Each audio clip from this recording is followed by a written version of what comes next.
Is Russia preparing for a conflict with NATO? Some indicators say yes. While global attention remains fixed on the war in Ukraine, recent developments suggest that Russia may already be setting the stage for a broader confrontation with NATO. Analysts, military officials, and intelligence agencies across Europe are observing multiple signals pointing to a deeper, long-term threat. Military buildup on NATO's borders. Russia is significantly reinforcing its military presence along its western frontiers, particularly near Finland and Norway, signaling a shift in strategic focus. According to the Wall Street Journal, Moscow plans to establish a new military headquarters in Petrozavodsk, close to Finland's border, that could eventually command tens of thousands of troops once the conflict in Ukraine winds down. Shout out to our dear subscribers. To our non-subscribing friends or first-time viewers, your support is as valuable. If you can take 1 second to hit the subscribe button, that will be fantastic.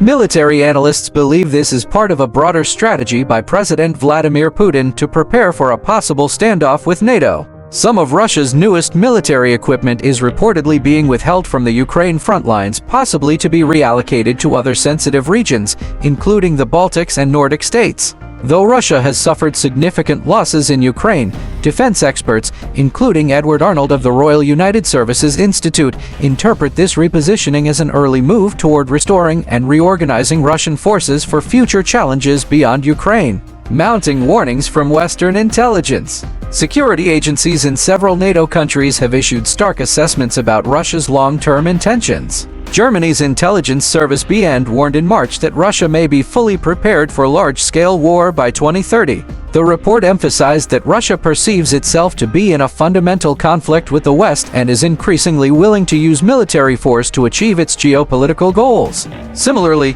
Lithuania's intelligence community suggested that while Russia may not be ready for a full-blown war with NATO yet, it might test the alliance's resolve through limited military actions. Denmark's intelligence agency has echoed these concerns, predicting a growing threat from Moscow over the next 5 years, even though no direct attack is currently imminent.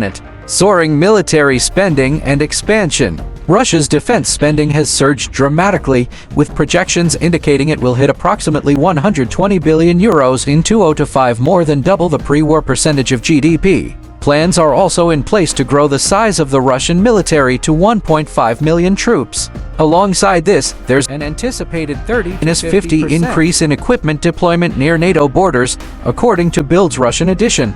A February report from the International Institute for Strategic Studies concluded that Russia's military investment now exceeds that of any single European country, underlining Moscow's prioritization of defense amid rising tensions. Escalation of covert operations and sabotage. NATO countries are also grappling with a spike in Russian espionage and sabotage activities. Concerns have risen over Russian interest in undersea communication cables critical to international networks. In one case, a Russian vessel was observed lingering above such cables in the Pacific, raising fears of potential sabotage that could disrupt global communications and economic systems. Further, a report by the Center for Strategic and International Studies found that Russian subversive actions in Europe have increased threefold between 2023 and 2024. These include surveillance of sensitive military assets, including nuclear submarines, and covert interference operations aimed at destabilizing Western nations. The report concluded that Russia, under Vladimir Putin's leadership, poses a credible and growing threat to both the US and its European allies.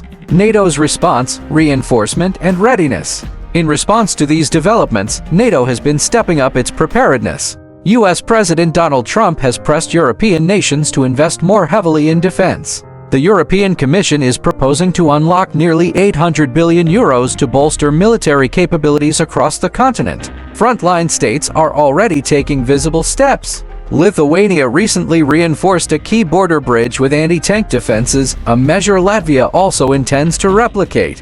These efforts aim to deter the kind of rapid aggression seen in Ukraine. NATO Secretary-General Mark Rutte issued a stern warning in March: any aggression against a NATO member, including Poland or the Baltic states, would provoke a devastating alliance-wide response. Let there be no doubt any attack will be met with the full strength of NATO, he declared. All those points were confirmed by pro-Russian protests in NATO capitals and EU cities, some with Soviet flags on display.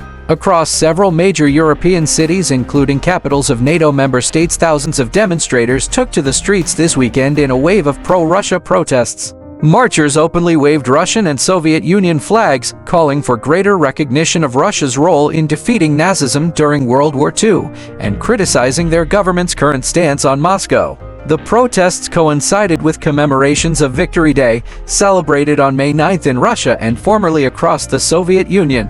Demonstrators argued that this historical victory over Nazi Germany should be honored jointly with Russia, not in opposition to it. Many speakers at the rallies expressed discontent with how their governments are handling relations with Moscow.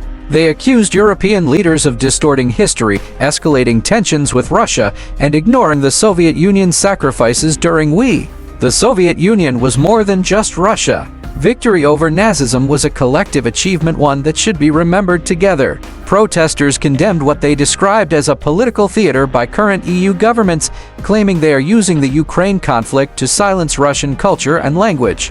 One speaker directly criticized German policies, alleging that freedoms of minority communities, including the Sorbs, are being eroded in the name of democracy, drawing comparisons to Ukraine's restrictions on Russian language and culture. What's happening now, with bans on Russian language and culture, to me, that's fascism, another protester declared.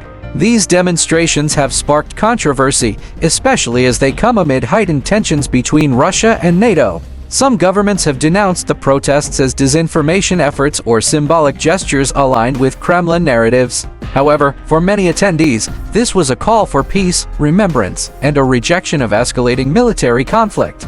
Whether viewed as a genuine expression of historical remembrance or a political flashpoint, the protests signal growing public divisions within Europe over how to engage with Russia in the shadow of war.